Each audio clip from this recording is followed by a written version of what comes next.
This is the third video dealing with our discussion of language, and again what you need to be reading is chapter 5 in the textbook. Let's start out with the learning objectives for this video. There are 3.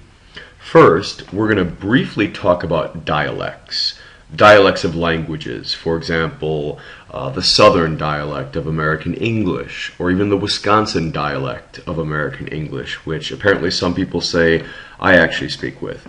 And what we're going to do is we're going to show how they as well result from this condition of geographic isolation. The second thing we'll do is related to that. We're going to look carefully at the geography of dialects within the United States. And I should be clear here, we will only be looking at dialects of American English, not Spanish or any of the other languages that are also spoken within the United States. And then finally, perhaps the most difficult thing that we will do in this module is we're going to be looking at something called the language tree, which basically shows how different languages are related to one another, and it also shows how languages essentially have grown from mother languages that were spoken in the distant past. In this video, we'll just begin our discussion of the language tree. So why don't we start out? I've got a map here of the eastern coast, I suppose, of the United States, stretching from South Carolina down here in the south, all the way up to basically Maine. And if you look carefully at the legend, there are 3 color codes. There is a northern region, a midland region, and then also a southern region. And each one of these color codes corresponds to a different dialect region of the United States. No, I'm probably not telling anyone something new here. We all know that people in New England speak American English, but they speak it a little bit differently than people, let's say, in the American Midwest. And of course, I'm sure all of us are aware that there is a distinct dialect of American English in the South. Now, why I like to start with this map is because what it does is it kind of proves, in a way, how a dialect of a language also results from this condition of geographic isolation. Think about it like this. The east coast of the United States has some pretty striking gradients with regard to dialect, meaning I only have to travel a few hundred miles in any direction and the dialect changes really quickly. The reason you have all these dialects on the east coast of the United States is because it was settled by English speakers quite a long time ago, 200, 300, even 400 years ago in some cases. Now imagine what life was like 400 years ago. There was no television, there were no regularly scheduled commercial jetliners, telephones, or internet. And what that meant is people who lived here probably never really traveled very far from where they lived. And they rarely would meet someone who lived just a few hundred miles away. So 400 years ago, 300 years ago, even 200 years ago, people lived under these conditions of much greater geographic isolation than they do now. So imagine that over time, American English would kind of evolve along separate independent trajectories in different parts of the United States. People would pronounce words a little bit differently than they might down here. And eventually everyone in that region would be pronouncing words in that type of way. The result then is that over time these dialects would emerge, primarily rooted in differences in pronunciation, also in the speed at which words are spoken. The clip, in other words, is something as well that would vary with dialect. Now I'm going to show you another map. And it's basically a dialect map of the entire United States of America. And I'd like you to notice at least 2 main points. First off, to reiterate that point that we've already made, look at how over here on the east coast of the United States, the part of the United States that was settled by English speakers much further into the past than, let's say, the American Midwest, or maybe over here in the western part of the United States, there are a lot more and geographically smaller, thus more compact, dialect regions. And they're all represented here by these different shades of green, red, purple, and blue.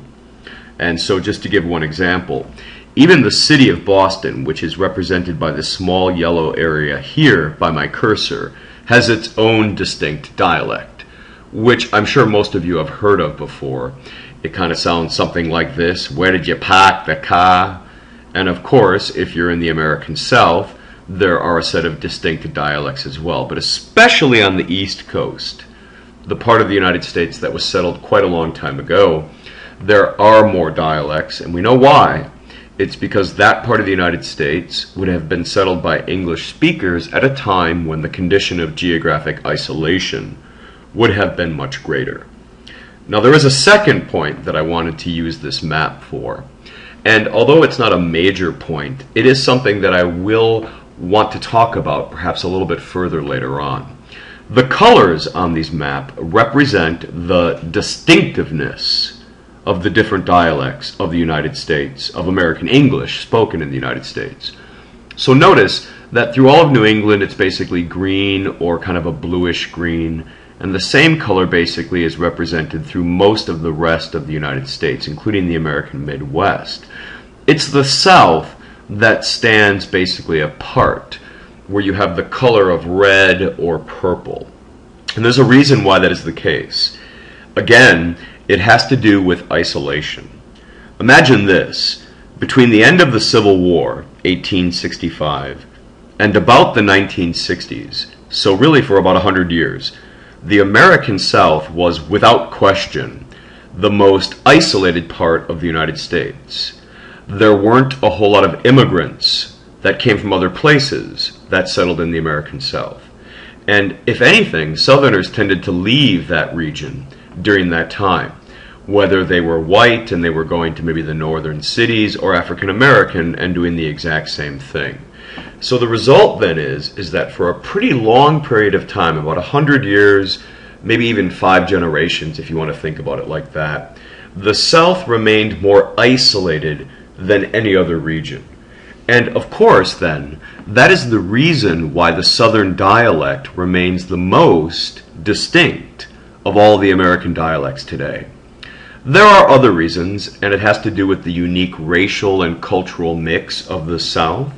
It's the one part of the United States that's been incredibly racially diverse since the very beginnings of the American Republic. And so words and pronunciation would go back and forth between African Americans and Anglo-Americans, producing a unique way of speaking. And so the point, though, is still the same.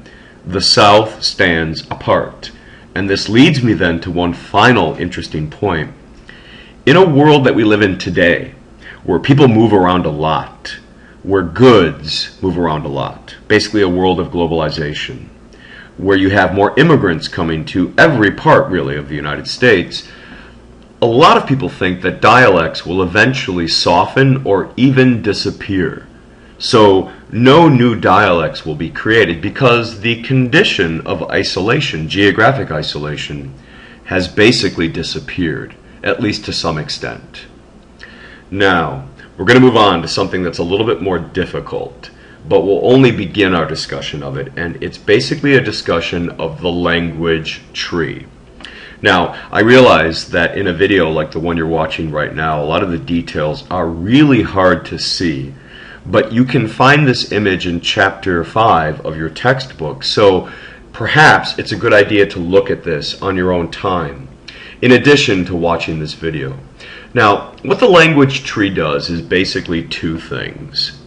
It shows the size of the language. So just to give you an example here, Mandarin has a really big leaf. Mandarin is basically Chinese. And Mandarin, in fact, is the world's largest language just because, of course, there are so many people who live in China, about 1.3 billion. I know it's hard to see, but this is English right here. You'll notice that English is comparatively smaller, but still large. Spanish is right here. A few other large leaves that are probably relatively easy for you to see are Arabic, right here, and Hindi, right here, which is the main, although not the only, language that is spoken in India. Now, the other thing that the language tree does is it shows how languages are related to one another. So if they're on the same tree, quote unquote, they're probably descended from a single mother tongue that was spoken a very long time ago in the human past. But if two languages aren't on the same tree, so for example, Mandarin and English, look down here, you can see that this trunk, if you will, does not connect to this trunk. What that means is English and Mandarin, there really is no connection. Linguists, those who study especially the history of language, have not determined or found any evidence to suggest that there's a connection between the two. Now, our discussion of the language tree is going to focus just on this one tree right here. The name of that tree is the nostratic branch. And if you look carefully, there are at least 5 main branches that come off of that base: Altaic, Uralic, Dravidian, Afroasiatic, and Indo-European. Also notice that Indo-European has 4 additional branches, and we'll look at those as well. So for now, let's go to this next slide, which gives us a close-up view of the Indo-European branch, which is right here. Notice that there are 4 sub-branches: Germanic, Romance, Baltic Slavic, or Balto-Slavic as it's sometimes called, and Indo-Iranian.